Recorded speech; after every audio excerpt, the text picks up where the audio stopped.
Leah Ortiz kept 4 alarm clocks so she could rise before dawn and aim her battered 8-inch Schmidt Cassegrain through the single gap in the apartment complex light pollution. At 4:03 a.m., the alarms lit up in a ragged chorus. She boiled coffee, climbed to the rooftop, and swiveled the scope toward Gemini, intending to capture a final image of the fading comet Yulin. What she recorded instead was a faint, improbable geometry. 7 twinkling points, none of which matched the comet's projected tail, blinking in a sequence that traced an unmistakable arrow across the sky. Leah frowned. Amateur astronomy lived on mistakes. Ghost pixels, satellite flares, plane strobes. But this looked deliberate. She clipped the image, increased exposure, and subtracted nearby catalogued stars. The arrow reappeared, 3 bright, 4 dim, forming a stylized pointer toward a patch of blankness. As the sun overtook the night, Leah downloaded the frame to her laptop and ran her favorite pattern recognition script. The software flagged the sequence as artificial probability, 93%. Her phone buzzed with an unrelated notification. The Halcyon Observatory Gala the following night. She had won a community raffle ticket, one of those odd perks doled out to passionate but unfunded stargazers. The email contained a digital brochure shaped like a star chart, advertising a joint exhibition with the City Museum. Leah hesitated. She owned one decent dress but fewer social graces. Still, she tapped accept. Instead of sleeping, Leah compared the arrow's endpoints to every artifact in the museum's online catalogue. Nothing matched. On impulse, she overlaid the arrow on a high-resolution floor plan that accompanied the gala invitation. The orientation was wrong at first, but when she rotated the image 90 degrees, the arrow's tail landed on the museum's storage annex. Its tip lay exactly over Gallery 4B, the temporary vault for the Crown of Meteorites exhibit. She tried to dismiss the thrill crawling up her spine. A cosmic coincidence, she told herself.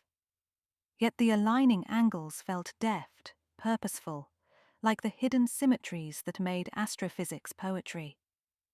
She spent the rest of the day building a crude decryption grid. The 7 stars corresponded to storage rooms, each labeled by magnitude order. Mapping their brightness to numeric values produced letters via simple substitution, 31412225. Rearranged into text, the output spelled ACID. Leah reread the result and felt the coffee turn to ice. At 6 p.m. the next evening, she stood before the limestone steps of Halcyon Observatory, dress pressed, hair resisting every bobby pin. Golden banners swung overhead, proclaiming, "Charting the Invisible." Inside, the dome glowed with chandeliers and planetarium projectors. Waiters drifted like satellites, balancing trays of nebula-colored cocktails. The crowd included graduate students, donors in tuxedos, and a few astonished sweepstakes winners like Leah. A security guard scanned her e-ticket. Paul Dean, his brass nameplate red, offered a courteous nod and gestured her toward the grand hall. Leah's plan involved nothing more daring than conversation. She would find an astronomer she trusted, show the coded image, and let professionals decide whether danger existed. But as she crossed the foyer, a tingling sense of orchestration tightened around her.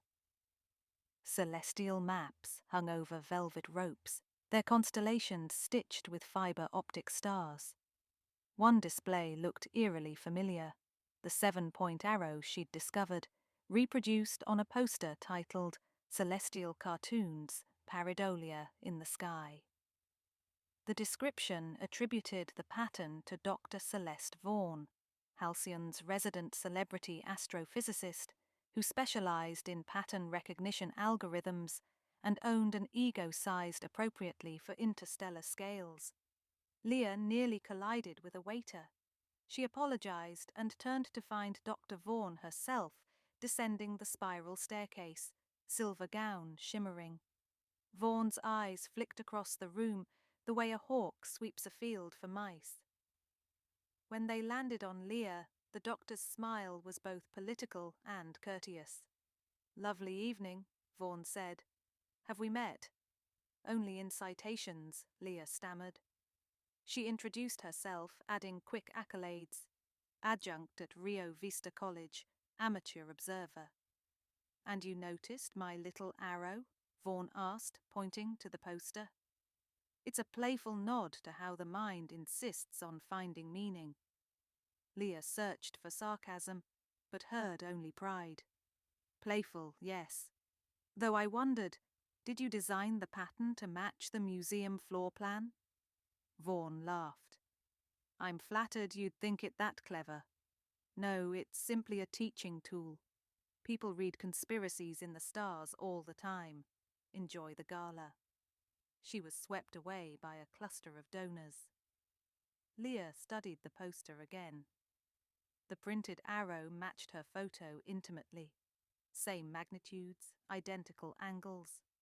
Vaughan dismissed it as coincidence, but Leah suspected rehearsed nonchalance. The word acid rattled in her mind. She located an empty corner table, opened her phone, and typed a hasty message to her friend Jonas Shue, a data forensics specialist. "Need quick check. Triangulated pattern may be code 31412225. Translate?" She hit send, then scanned the hall. Security was light. 2 uniformed guards flanked the meteorite display in Gallery 4B, which still sat under red velvet drapery awaiting its unveiling. Cameras dotted ceilings like chrome stars. Paul Dien, the guard who had scanned her ticket, now manned a podium near the service entrance, sipping from a steel thermos. Jonas replied within minutes. Depending on cipher could mean ACID, could also be bedcab, or if reversed, FBI CAA. Anything chemical involved? Leah felt a chill. She regretted coming alone. Across the room, waiters in matching midnight blue carried stemless glasses of chartreuse liquid, the signature cocktail, Aurora Drop. She watched Vaughan accept one, clink glasses with the museum curator, Magnus Creel, and take a dainty sip. A delicate chime rang out. The lights dimmed, the crowd drifted toward Gallery 4B. A holographic starfield flickered overhead, planets blooming like exotic flowers. Curator Creel stepped onto a rostrum. "Friends of science," he declared, "tonight we unveil not merely a relic, but a messenger from the dawn of our solar system, the Aldebaran meteorite, whose rare iridium signature may answer how water first kissed Earth." Applause rose. Leah edged farther back, her back nearly against the cold marble wall. As Vaughan joined Creel at the podium, Leah noticed Paul Dean stepping away from his post. He reached for his thermos, unscrewed the lid, raised it to his lips, and froze. His shoulders convulsed. The thermos fell, clanging. He clutched his throat, eyes wide, then crumpled. Voices shouted. The projector stars punctured the darkness like alarm lights. Leah ran to the guard. A small crowd formed. Someone yelled for a medic. Leah's first aid training kicked in. Airway, breathing, circulation. Dean's breathing rattled, shallow. Saliva frothed at the corners of his mouth. A chemical odour, bitter almonds, tinged the air. "Poison," Leah whispered. Cyanide produced that scent, but acrid almonds could also signal acid compounds. She turned, searching for help. Vaughan approached, face tight. "Is he?" "Something's in his drink," Leah said. Vaughan knelt, pressed fingers to Dean's neck, shook her head. "Weak pulse. Call paramedics." Leah pushed her phone into Vaughan's hand. "Dial. I'll start CPR. But Vaughan hesitated, gaze darting behind Leah. Leah followed the glance. The meteorite display still concealed beneath velvet, guards distracted by the commotion. For an instant, Vaughan's eyes reflected cold calculation. Opportunity recognized. Sudden understanding jolted Leah. The coded star chart wasn't some cosmic prank. It was an operation blueprint. The poisoning served as diversion. Vaughan's pattern lecture, the printed arrow, all misdirection disguised as pedagogy. Sirens wailed outside. Security must have triggered the alarm. Vaughan rose smoothly. "Stay with him," she ordered Leah, pressing the phone into her palm. Then she melted into the panicked gathering. Leah's pulse pounded. She pumped Diane's chest in steady rhythm, but her gaze fixed on the draped meteorite. In the commotion, a slender figure in a waiter's jacket slipped past the velvet rope, carrying a brushed steel case.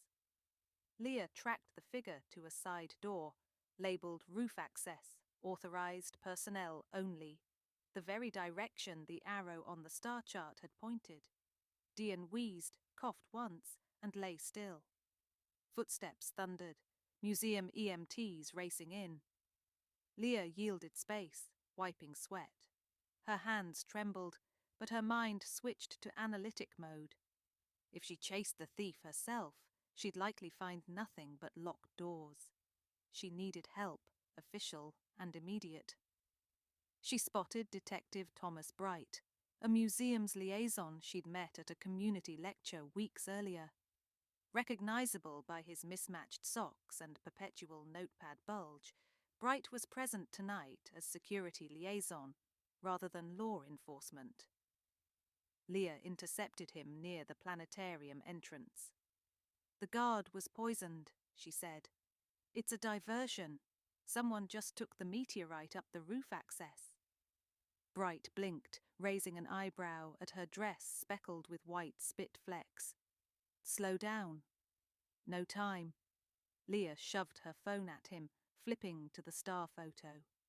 Quickly she explained the arrow, the coded letters spelling acid, Vaughan's poster, Diane's collapse. Bright scanned the image. "You think Vaughan planned this? She's a celebrity, not a cat burglar. Exactly why no one will suspect her. She created the pattern, placed a copy in plain sight, called it pareidolia, so if anyone noticed, she could shrug. Evidence," Leah pointed toward the roof door, "about to vanish." Bright radioed uniformed security. "B-team, seal roof access. I'm en route." He eyed Leah. "Stay put." "Not a chance," she said. They sprinted. The corridor smelled of steel polish and dust. Halfway up the service stairwell, they encountered locked security bars. Bright entered a code. The bars clicked open. Leah's heartbeat echoed off concrete walls. At the roof landing, a young guard held a trembling taser. Saw a waiter in a jacket carry a case up the ladder. He knew the code. Beyond the door lay the open air, the observatory's upper terrace ringed by telescopes. City lights shimmered below. Wind whipped Leah's hair. Across the terrace, silhouetted in starlight, stood the waiter, case at his feet, removing dark clothing to reveal a slender pressure suit. He was joined by Dr. Celeste Vaughan, now wearing flat rubber-soled shoes beneath her gown, silver fabric tucked into a utility belt. Vaughan saw Bright's gun and raised her hands. "Officer, you misunderstand." Bright's voice cut through the wind. "Step away from the case, Doctor." Vaughan's laugh danced like glass beads. "You cannot possibly grasp what's inside that stone. That meteorite contains prestellar grains older than the solar system. In the wrong environment." She gestured at the smog-dark sky. "They degrade. My patron has a controlled lab where they'll be preserved." "Your patron?" Leah asked. "Who poisons guards to steal science?" "Spare me," Vaughan said. Institutions chain knowledge behind gala tickets and ivory tower funding. Private visionaries push frontiers. Leah edged closer. You broadcast your plan in the stars, left clues any amateur could find. Why? I didn't broadcast, Vaughan said, eyes narrowing. I needed coordination nodes. The pattern was relayed once by satellite to my operative, the man you see, then scrubbed. If you, Miss Ortiz, stumbled across it, blame cosmic irony. The operative produced a slender aerosol canister.